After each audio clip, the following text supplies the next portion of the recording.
Jadi dalam hadis Rasul kan jelaskan al-ihsan anta budallah kannaka tarahu fa illam takun tarahu fa innahu yaraka.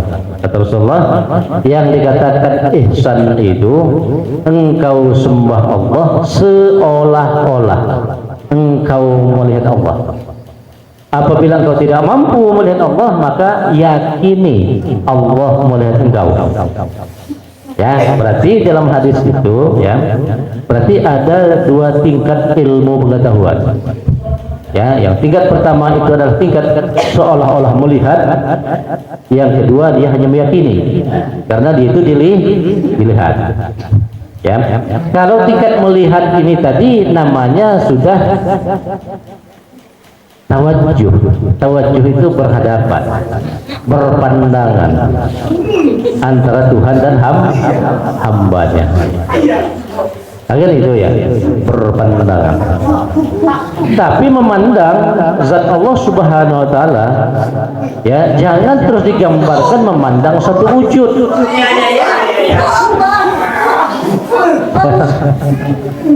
Kalau kita memandang satu wujud, nanti ada samanya dia, ya. Makanya ya dijelaskan bahwa zat Allah Subhanahu wa taala itu laisa kamitslihi syai'un, tidak ada seumpama. Ya.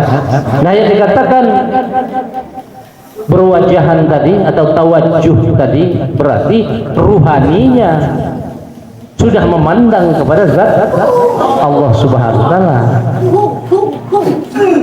Ya, memandang kepada zatnya, tapi memandang di sini bukan memandang wujudnya, wujud zatnya bukan, ya, tetapi memandang adanya.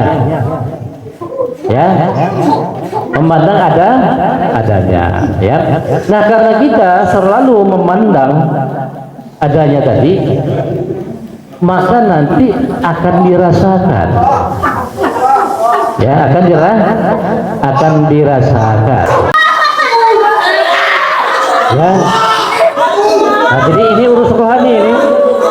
Ya. Ini urusan rohani. Ya, maka dia akan merasakan ya tentang adanya zat Allah Subhanahu wa taala. Karena kita bicara sudah rasa, tentunya yang tahu itu yang merasakan. Yang tidak merasakan dia tidak akan tahu. Ya, dia tidak akan tahu.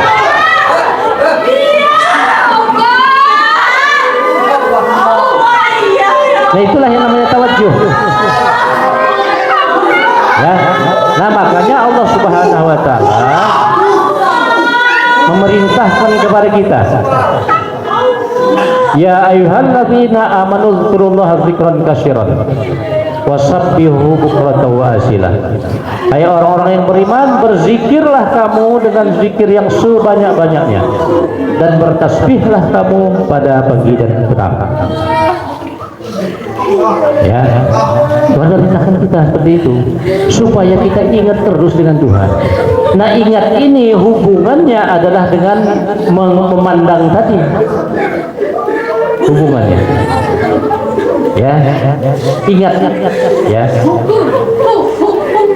ya, hubungannya dengan ingat ini zikir itu hubungannya dengan memandang, ya, berwajahan. Ya, nah makanya kita yakini bahwa zat Allah Subhanahu wa taala itu dia meliputi seluruh sekalian alam. Ya, kemana saja menghadapkan wajah kita, disitulah wajah Tuhan kita nyata. Kemana saja.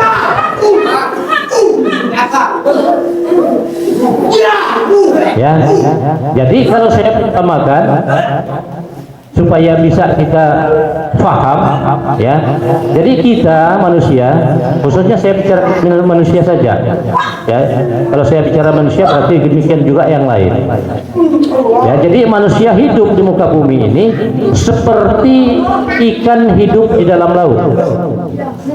Kemana saja dia menghadapkan wajahnya, si ikan-ikan itu dia justru menghadap ke laut. Ya, kemana saja dia menghadapkan wajahnya, ikan-ikan itu dia menghadap ke laut. Nah, kenapa seperti itu? Karena ya namanya semua benda, semua barang yang terkandung di dalam laut itu adalah diliputi oleh laut. Tidak ada yang tidak diliputi oleh laut. Oleh sebab itu kemana saja dia menghadapkan wajahnya pasti menghadap ke laut. Oleh sebab itu kita jangan mencari laut, tapi kita harus tahu dengan laut.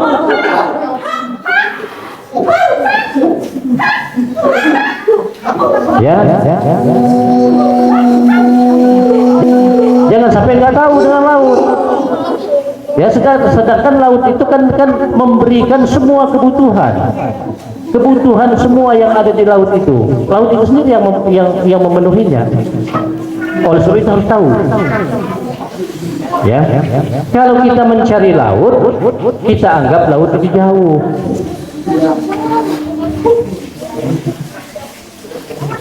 Ya, Tuhan jangan dicari, tapi diketahui adanya. Bukan dicari. Kalau dicari enggak akan dapat. Mau kita cari kemana?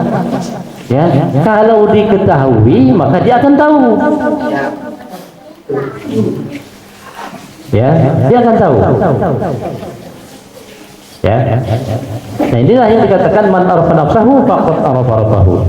Barang siapa mengenal dirinya, sesungguhnya mengenal ia akan Tuhan. Ya, jadi kita harus kenal diri kita. Kalau kita tahu dengan diri kita yang sebenarnya, maka kita akan tahu dengan Tuhan kita yang sebenarnya. Ya, inilah yang namanya, ya, ngaji diri namanya.